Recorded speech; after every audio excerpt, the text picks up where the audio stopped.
Hello, I'm Oliver Colling, and this is my 70s TV childhood.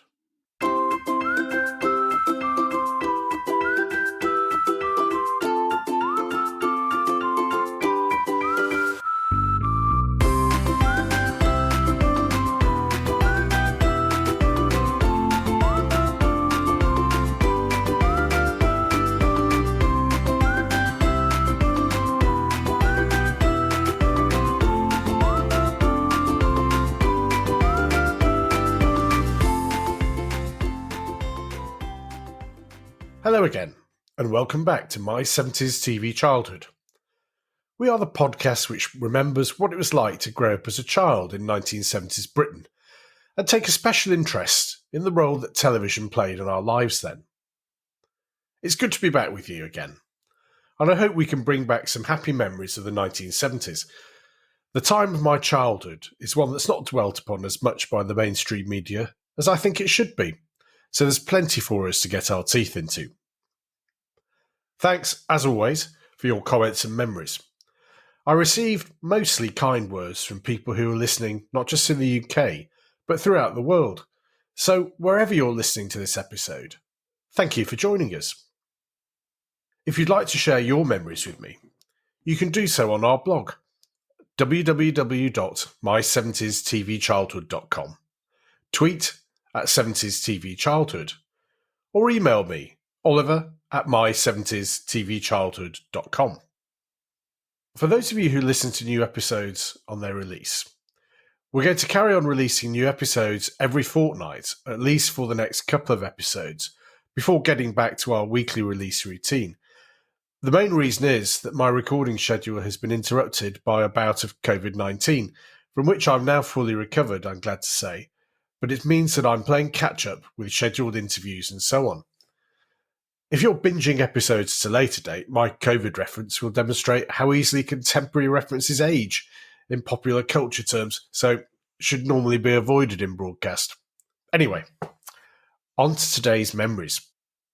In the UK at the time of recording, it's the time of year when joyful parents and horrified children look forward to the ritual which is back to school time. After a seemingly endless summer holiday, it's suddenly time to go shopping for school clothes, trainers and pencil cases. I could never quite work out what everything in that geometry set was for. Anyway, amidst a general air of depression from children and relief from parents, it's time to get back into the classroom, or, for those at a certain age, to change schools. School plays a big part in popular culture today, and has been a ready source for drama and comedy. In recent times, we've had shows like The In-Betweeners, looking at the painful and often hilarious angst of trying to fit in and be popular as a school-aged teenager. We've also had soap-style dramas like Waterloo Road, where students, teachers and their daily lives are the main threads of the story. There have also been some satirical dramas like Teachers and Bad Education, where the not-so-perfect lives of teachers themselves are played on for maximum comic effort. And let's not forget what's probably the biggest school-related phenomenon in popular youth culture, Hogwarts and Harry Potter. Looking back though, like so many things, it wasn't quite the same in the 1970s, at least not to begin with. As regular listeners will remember, I went to primary school in Padgate, which was a village, but in the 1970s gradually became part of the Greater Warrington Newtown conurbation. I really liked the school, and enjoyed my early years there from Mrs. Dutton's infant class through to Mr. Jones's senior class in my last 2 years. I always remember there was lots going on in terms of sport, music and drama, which I threw myself into with gusto. We even had a future film and TV star at our primary school, the actress Polly Walker, whose mother was also our art teacher. Polly not only went on to star in Hollywood films with the likes of Harrison Ford, but, even more impressively in my book, had a leading role in Line of Duty alongside Ted Hastings. Mother of God! That caps it all really, doesn't it? As I say, I enjoyed primary school. I was reasonably bright, I think, so the academic work was fine, and played to my thirst for knowledge, And I always remember classes being lively but pretty well behaved, even though we had 40 or 50 children in every class. The other thing I remember particularly was that television was a common interest for most of us and a ready source of conversation every day, hence part of the inspiration for my 70s TV childhood. Growing up as a small child, depictions of school on television were not that representative. The first memories I have of seeing school presented on TV were in Please Sir, which was set in a London secondary modern, Fen Street school. It was first broadcast in the late 60s and early 70s, so I must have watched repeats of it at some point. It was not really a children's TV show, and the image of school it showed me was, frankly, quite baffling. The children in teacher Bernard Hedges, played by John Alderton's class, appeared to be very grown up and dabbled with drink and cigarettes, and most of the staff appeared to be left over from the 1950s. The London setting was also a bit of a problem for us northern children to relate to. Anyway, the show was very popular and led to a spin-off, The Fen Street Gang, which followed Hedges' charges as they went out to live their lives in the East End of London, getting into various scrapes.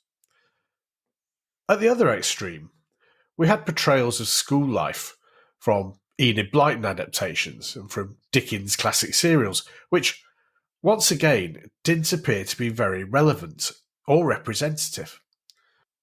Mallory Towers, the rugby school portrayed in Tom Brown's School Days, and Dotheboys Hall were a long way removed from Padgate Church of England Primary School, so nothing I could really relate to. Yes, there seemed to be a reluctance to feature schools in anything other than a halcyon light in children's television programmes. That was, at least, until February 1978, when that changed forever.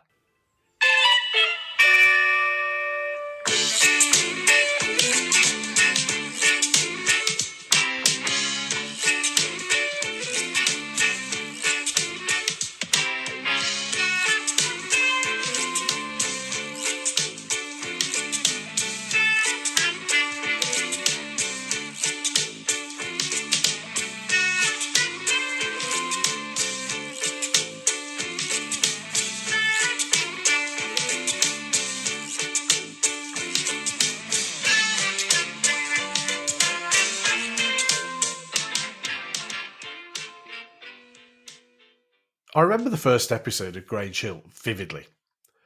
I was in my last year at primary school, and I and my friends were getting ready for the big move to secondary school.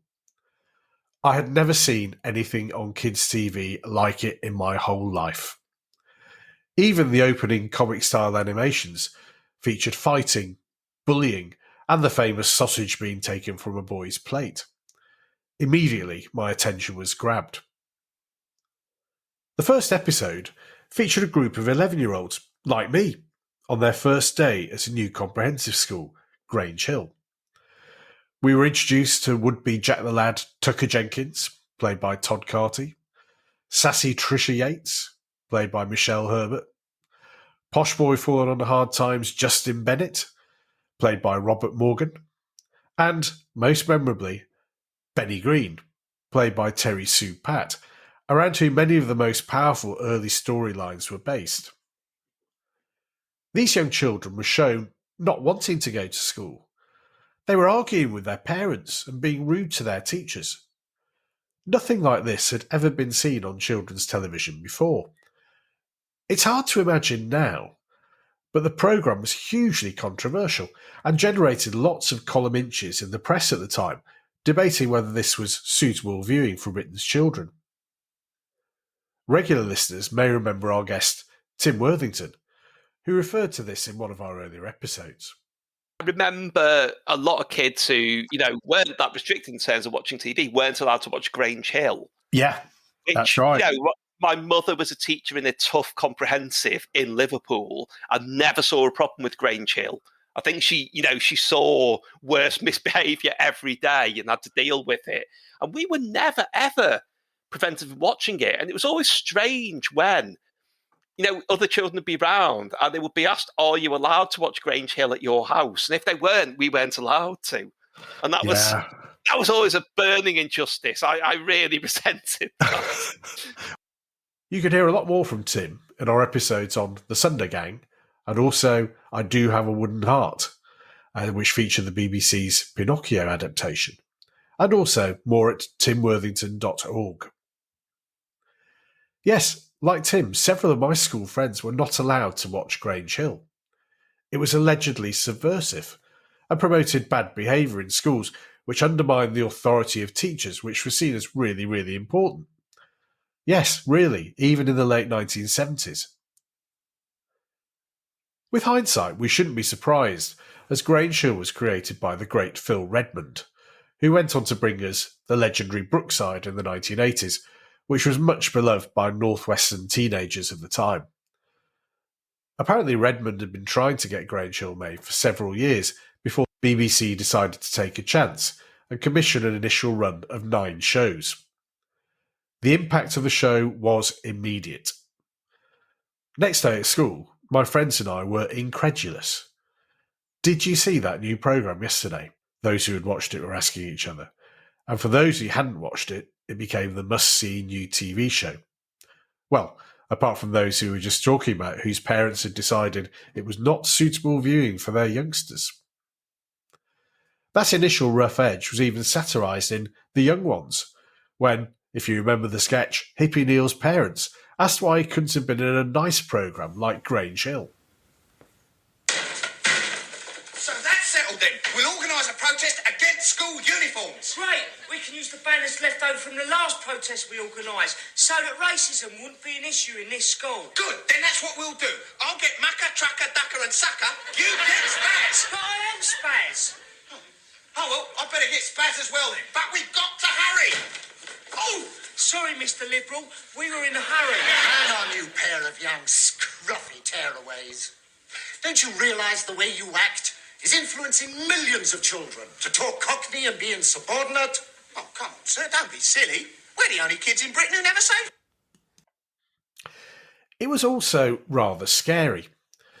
There we all were in our last year of primary school, feeling a mixture of excitement and apprehension about moving on to new schools, and then came this TV drama, which showed secondary school to be an exciting but ultimately quite dangerous place, where petty theft and bullying were rife, teachers could be gruff to the point of aggression, and where extracurricular activities consisted of either playing football or shoplifting. But in spite of all of that, the school was a place where children showed a great resolve to do the right thing and always seemed to learn from their mistakes. Above all, it was well written, and the cast were truly believable as this diverse group thrown together only by the fact they're having to go to the same secondary school. I mentioned Benny Green earlier. For me, Benny was the essence of the first series. He came from a poor background, and his mother was always working hard and trying to do the right thing. One of the first major plot lines was about Benny not having the right school uniform and being made an example of at school because he didn't have a Grange Hill blazer. This was groundbreaking stuff, but also something children could relate to, particularly those who had similar experiences to Benny. It was also heartening that in the main the other children helped Benny out, and eventually, I seem to remember, he managed to get the elusive school blazer, which allowed him to do what most children want more than ever, which is to fit in. Benny was also a talented footballer, and a parallel storyline ran about him not having football boots, and therefore not being able to play football. Yet again, his friends came to the rescue. I can't remember exactly how, but Benny got hold of some boots and was able to play football and became, of course, the star of the team. If this wasn't enough, Benny was also subject to racist abuse, largely from the series bully Michael Doyle, who called him Gollywog.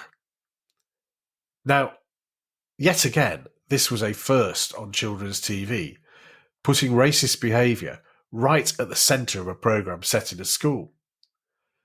As generally did happen, Doyle got his comeuppance in the end, and Benny became firm friends with Tucker and his mate Alan, and they became the main male friendship group in the show.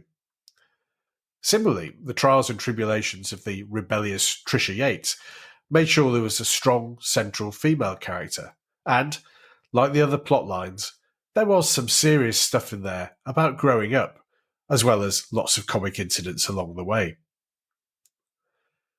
The other big character was the aforementioned Tucker Jenkins. Todd Carty, who would later go on to fame as Mark Fowler in EastEnders, was by far the most popular character in the first series of Grange Hill. His cheeky Cockney charm, combined with an unfailing ability to get into trouble, made him a hero for schoolchildren in the late 70s. No matter what scrapes he got into, he always emerged a better person for the experience, and, like all good heroes, underneath that naughty bad boy exterior, beat a heart of gold. The character's popularity meant that he seemed to stay at Grange Hill far longer than he should have done. Maybe he had to do some exam retakes or something, but he and his friends were our contemporaries. Although Carty himself was actually 15 when he started playing Tucker. And we went through school with them. He even got his own spin-off, Tucker's Luck, which featured him and a few of his Grange Hill contemporaries dealing with life after school in the mid-80s. Grange Hill changed the face of children's TV programming. It gave a platform for serious issues relating to school children to be examined, and Phil Redmond was not afraid to shock, as he showed again later in Brookside. Over the years, subjects covered on the show included teenage pregnancy, child abuse, homelessness, a character suffering from cancer, problems about emerging sexuality, AIDS, divorce of parents, gun crime, alcoholism, and several deaths of popular characters.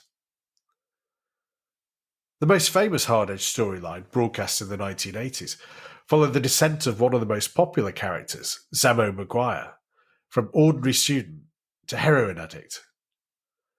And the famous Just Say No campaign followed, with a hit record and a trip to the White House for the cast to meet Nancy Reagan. There were also lots of other storylines along the way, ranging from shenanigans with the school radio station, a merger with a local grammar school, Rodney Bennett, which brought along the famous Mr. Bronson, and also adventures with Harry at the school donkey. I never remember having a school donkey at our school, but let's leave that to one side.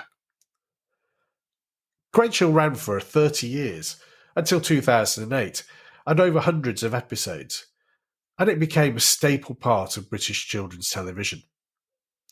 When it was cancelled in 2008, it did appear that it had run out of steam rather, but I'd suggest that it was more a case that other programmes had caught up, and the social realism shown in Grange Hill, which was so shocking in its early days, had become the norm in 21st century children's programming. Even so, it's still hard to overestimate what a stir it made on its debut, and the controversy which came with it. Thankfully, for me and my contemporaries, secondary school came and went, and we got through it largely unscathed. But in February 1978, the forthcoming move up to secondary school seemed that little bit more daunting, thanks to all the dramas shown at Grange Hill.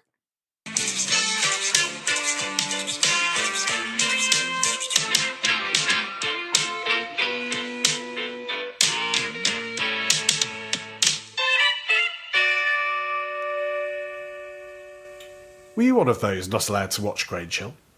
Or were you a big fan? Or both? Who was your first Grange Hill crush?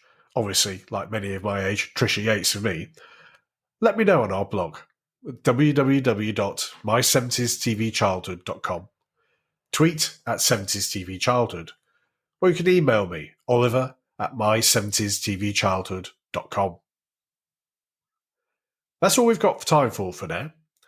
So take care, thanks for listening, and I'll see you again soon for more from My 70s TV Childhood.